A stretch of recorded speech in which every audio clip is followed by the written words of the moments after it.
This is Officer Douglas. Officer S. Douglas. No, I don't know what the S stands for. We ain't friends. Hell, this guy might decide he wants to cite me for driving 5 miles per hour under the frickin' speed limit next week. I don't know. But I do know for the purposes of this video, he was professional, and he answered my questions.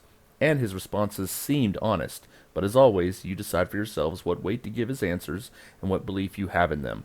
I'm just presenting what I documented. Also, at the end of this video, I think I'm going to include my Thought of the Week comments about another subject. And yes, I do have thoughts, and yes, sometimes only once a week. Moving on. So either grab your tissues and get your whiny fingers ready to complain, so I can dismiss you. Hint, hint. Go ahead. Make my day.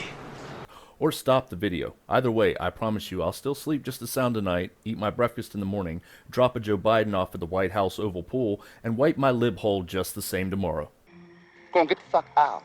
Moving on. Excuse me, officer, are you all done? Yes, sir. Hey, can I get your name and badge number, please? Officer Douglas, badge number 29. Badge number 29.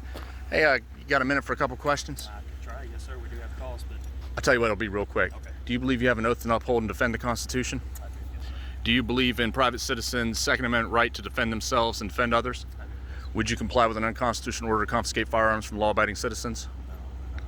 Okay, sir, anything else you want to add? No, sir. All right, thank you. I know. Opinions are like assholes and everybody has one. But hell, if you're here, why don't you take a whiff of mine?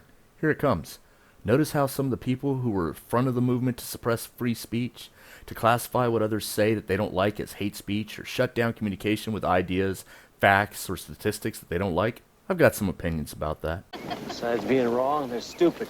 Have you also noticed how some of the same people that constantly push the same contrary to fact narratives and propaganda and want you imprisoned if you refuse to use the pronoun of someone that wants you to live in their imagination and feed their delusion? You want to jerk all these people off, you can, but don't do it with me. Have you seen any evidence of what I and many others constantly preach? That the people at the top that push to suppress, to enable true fascism by definition, to shut down free speech, to cause actual imprisonment, fines, assaults, etc., normally for words and ideas they don't like? Hypocrite! You just want to control other people's lives, you fascist! Those same people fighting against their own best self-interest, whether simply because they are virtue signaling or ignorant or brainwashed or all of the above, those same blind sheep eventually become subject to their own fascist mandates. I have said this 100 times and I'll say it again. Eventually, the same people pushing for censorship and fascism, penalizing free thought, penalizing free speech, he said penalizing, anyway, all in the name of a fantasy of a utopian society that has never and will never exist. Do you notice how they fight for their own mental and physical enslavement and totalitarian, authoritarian rulers to control them?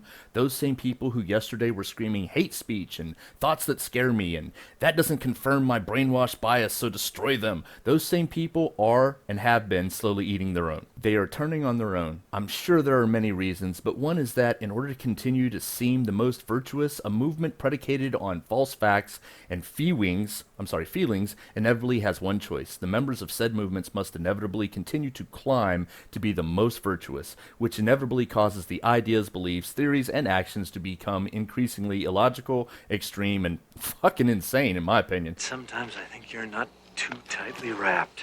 If you have 3 people standing in a group all screaming to be the most virtuous, and the first one says all Americans should have free education, and the second one's going to feel compelled to say all people of the world should have free education, well, the third knows there's only one way to go to be the top of the hill, so he has to come up with something even better. And so he starts shouting, everything should be free to everyone all the time, everywhere. What I constantly see is that eventually 2 of those 3 in the group must have a scapegoat and an enemy, because their kind of group is brainwashed to believe that everywhere they look there is an enemy, by any term you want to use, whether that's racist, homophobe, xenophobe, blah blah blah. Why don't you stick it up your... So the 2 out of the 3 then turn on the first one that only advocated for free education for Americans in America.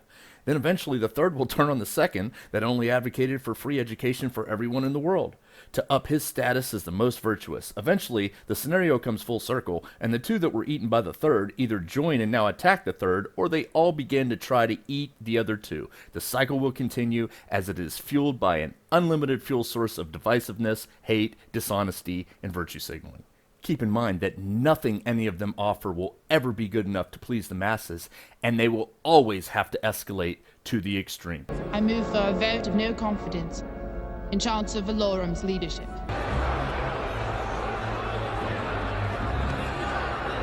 And then inevitably they will be unable to deliver on their bullshit promises because they're not logically achievable, and then the masses will turn on them.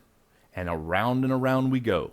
I've said it at least 100 times on this channel alone. If one person doesn't have free speech, eventually none will. If one person loses and doesn't have justice, fair trial, due process, eventually none will. If one person doesn't have the right to speak ideas or beliefs that others may find offensive or disagree with or find that it hurts their feelings, then eventually none will have the right to free speech, free thought, or free action, because eventually the side of the censorship inevitably and throughout history becomes the side of the censored.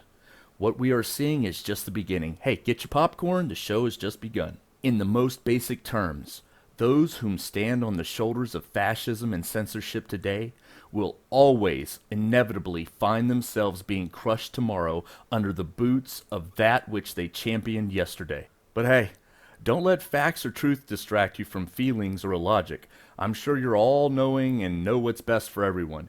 Everyone apparently except for your own future selves and your offspring, who will suffer the most in the world of ignorance, censorship, and brainwashing you are creating due to your feelings over facts mentalities. Their kind is hereby dismissed with extreme disgust. Moving the fuck on. Get the fuck out of here!